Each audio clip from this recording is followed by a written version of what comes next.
Good day sa inyo mga ka-Japan. Samahan niyo ako sa aking pre-sorting sa aking balikbayan box for today's vlog. So ayan, first is gagawa muna ako ng box and at nakipagtaguan na siya. And then kailangan ko lang to i-tape siya ng matibay. So, hindi pa puno yung balikbayan natin. Tatansyahin ko lang kung gaano nakarami. So, susulatan ko muna ng mga info ko, itong papel. Niready ko na yung tape at isasarado ko na muna yung baba ng box para malagay ko na yung laman nito. So, ayan na siya. Naglalaro siya ng laruan niya sa ibabaw ng box. Pag may ginagawa ako, ayan talaga siya laging nanonood. And ito yung crucial na portion ng paggagawa ng balikbayan box, yung pagtitape. Kaya naman siya, kaso need more energy talaga pag gagawin nito. And nasanay na naman ako kasi nakailang padala na rin ako doon sa pamilya ko sa Pilipinas ng box. At syempre, masaya din ako kasi ako na marami ako masishare na blessings sa pamilya ko. Nakakatuwa kasi katasto ng pagsisikap, kahit may sarili na akong pamilya, ay nakakapag-share pa rin ako ng blessing. Gusto rin daw niya i-try yung ginagawa ko kasi na-worry ako sa ang laki ng gunting. Pero kinuha ko naman agad. Tapos nilagay ko na yung tracking number, pangalan ng papadalhan ko at address. Inuna ko na itong lagyan at sulatan para hindi na ako mahirapan mamaya pag magtitape na naman sa itaas.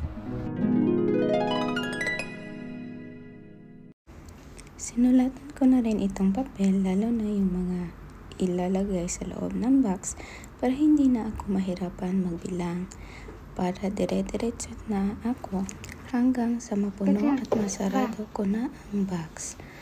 Ayan na nga at nagpatuloy na siya sa akin at gusto daw niya pumasok sa loob at maglaro. Pinagbigyan ko na rin, minsan lang naman.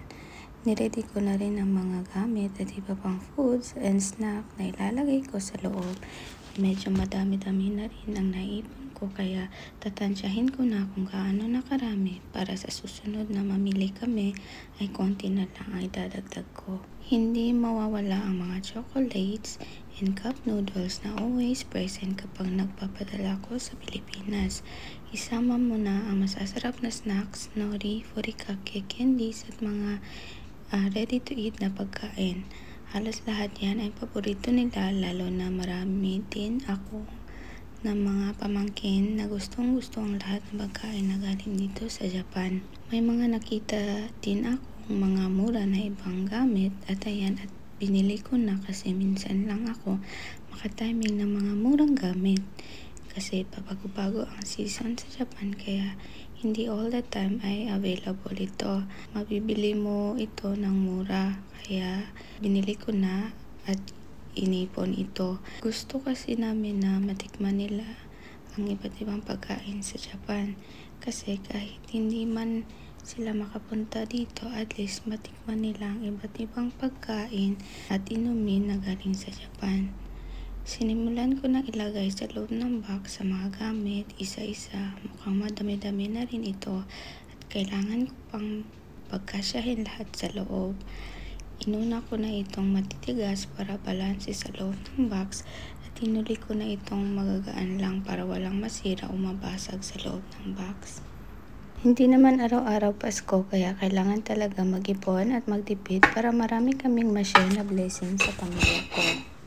Nagpapasalamat ako sa Panginoon kasi kahit paunti-unti ay may mga naipapadala ako sa pamilya ko.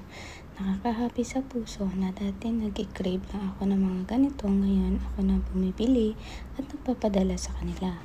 Kaya saludo ako sa mga kababayan ko na nasa abroad, kasi hindi biro ang magtrabaho sa abroad dahil sa katagalan mafe-feel mo talagang ma-homesick. At di biro ang mga sakripisyo ng iba dyan. Pero no choice sila dahil kailangan nila magtrabaho para sa mga pamilya nila na umaasa rin sa kanila doon sa Pilipinas. lalo na yung mga may anak or single parent na nag-aaral pa yung mga anak nila or mga kapatid nila. Yan, kahit pagod sila ay di pwedeng mag-give up kasi para sa mahal nila sa buhay. Minsan yung iba dyan, araw-araw, inuulam nila ay itlog. Okay na sa kanila yun. Mabusog lang sila para lang makatipid kasi mahal ang cost of living sa ibang bansa. Kaya kung akong tatanungin, mas masarap ang buhay sa probinsya, walang masyadong bayarin at walang stress sa trabaho. Swertihan lang din sa abroad, hindi lahat may pera at hindi lahat maganda ang buhay. Sipag at tiyaga lang talaga ang puhunan. Kaya mabuhay ang mga masisipag na OFW saan man sa mundo. So, ito na yung pre-arrangement na mga laman ng box ko. As you can see, hindi pa siya puno and marami-rami pa ang ating bubudulin. Bibilhin. Pray lang natin na mapuno din yan soon. Medyo matrabaho siya pero okay lang. Galaw-galaw ang buto para di kalawangin. And open po ako for donation, charis. Sa gusto mag-donate, feel free to message me ASAP. Hanggang dito na lang ang ating vlog sa ngayon. Sana na-inspire kayo at please do like, share, and subscribe to my channel also. And hanggang sa muling vlog natin, samahan nyo ako uli. Salamat and ingat always. Bye!